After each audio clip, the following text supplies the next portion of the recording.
Hello children, how are you? Children, we are doing our English book 3 and we are doing the unit 5, right?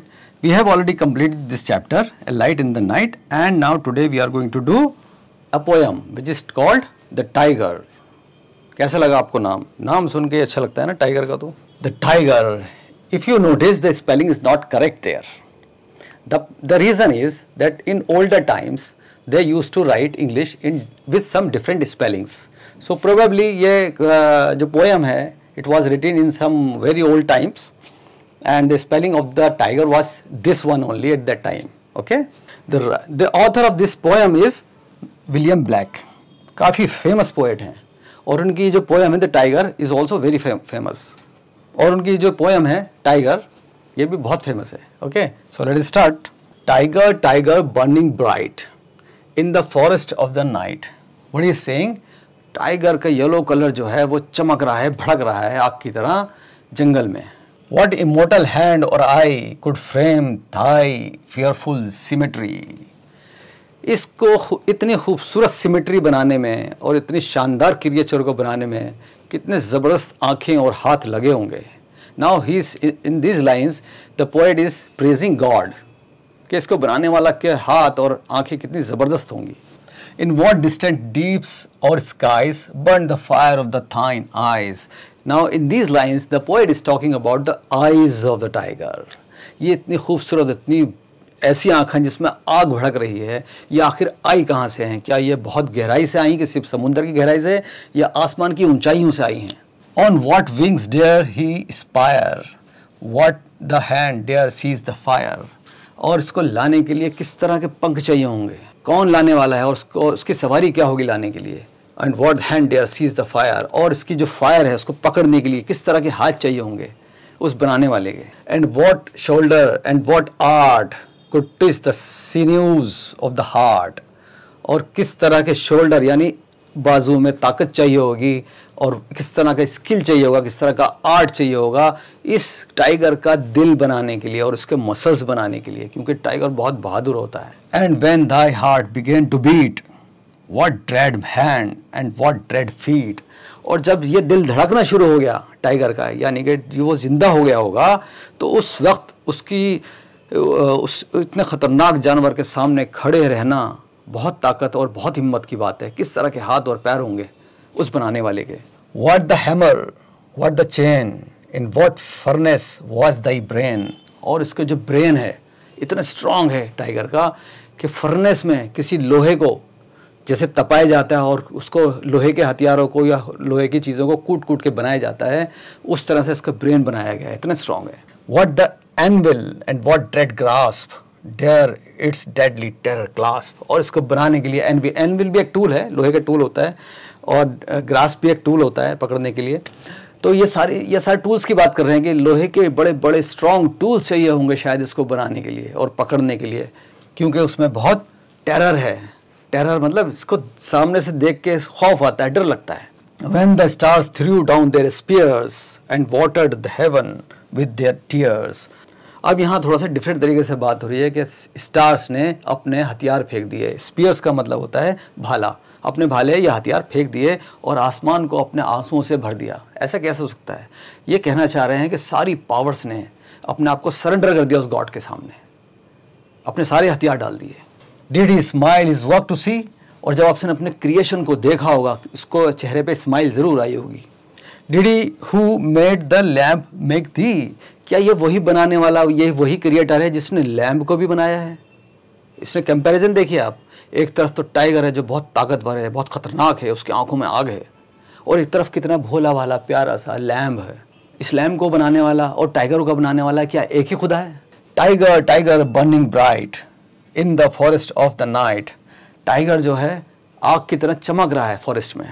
What immortal hand or eye dare frame thy fearful symmetry, उस पूरे इस जो phrase है ना पूरा ऊपर वाला, इसको रिपीट किया है यहाँ पे, एक ही वर्ड का यहाँ पे डिफरेंस है. डेयर ऊपर पूछा था, क्वेश्चन था कि could frame Dai fearful symmetry, क्या ऐसी सिमेट्री क्या बन सकती है? और यहाँ बता रहे हैं या कह रहे हैं कि कितना बहादुरी से बनाई होगी, कितने बनाने वाले को बहादुरी चाहिए होगी, तो बनाने वाला कितना बहादुर होगा.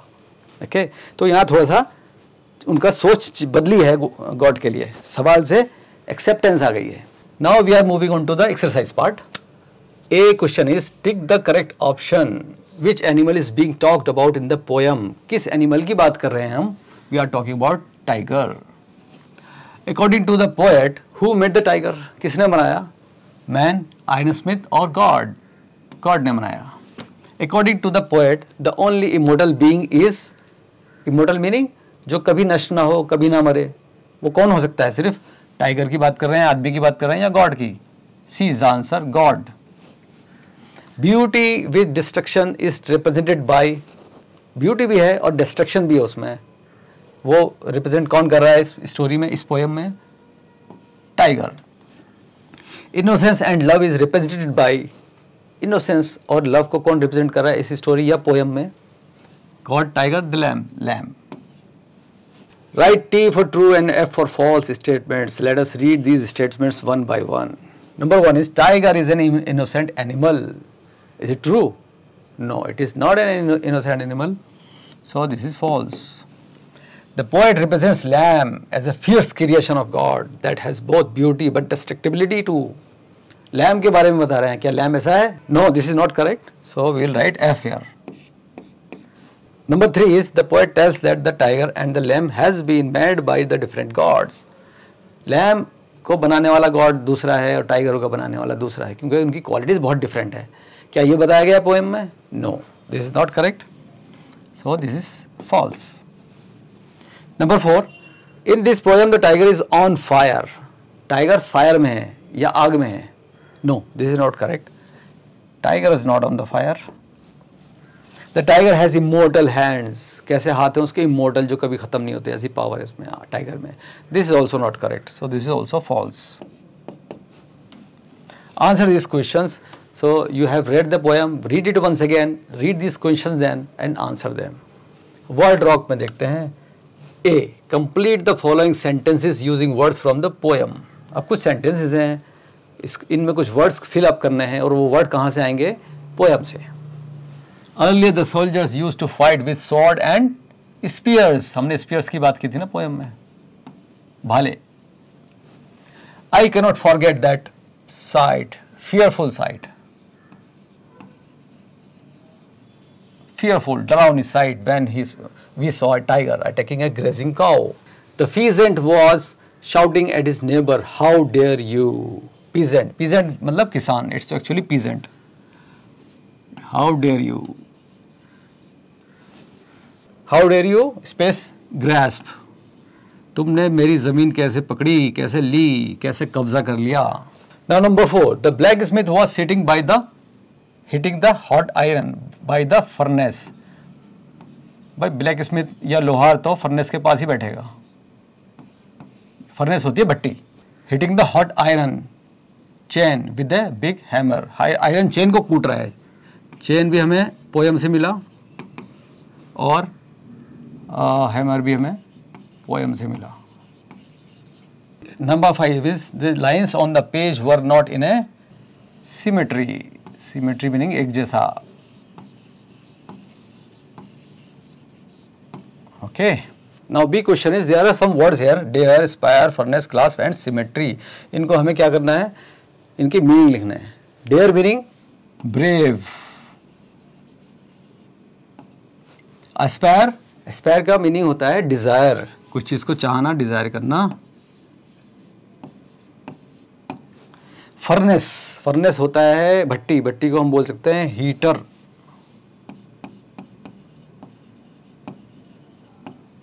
क्लास्प, क्लास्प का मतलब होता है किसी चीज को जकड़कर पकड़ लेना, उसके लिए दूसरा वर्ड है ग्रास्प.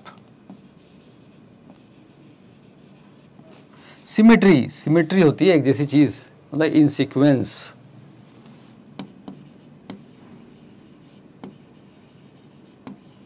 Okay.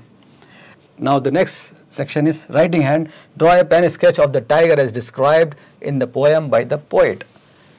पेन स्केच का क्या मतलब होता है? पेन स्केच का मतलब ये होता है कि आपको ड्राइंग नहीं करनी है, बल्कि आपको लिखना है, लिखकर बताना है कि वो देखने में कैसा है. तो यहाँ टाइगर के बारे में बात हो रही है. जैसे कि पोएट ने आपको बताया, उसको समझकर आप अपने वर्ड्स में यहाँ पर टाइगर को डिस्क्राइब कीजिए कि वो कैसा है देखने में. Okay. Now learning by doing. Listen to another poem by William Black about nature and compare it with this poem. एक और poem पढ़िए विलियम ब्लैक की लिखी हुई है जो कि नेचर पे भी है, उसको पढ़कर और इस पोएम को पढ़कर आपस में इनको कंपैरिजन कीजिए. So with this we have completed the exercise for this poem also.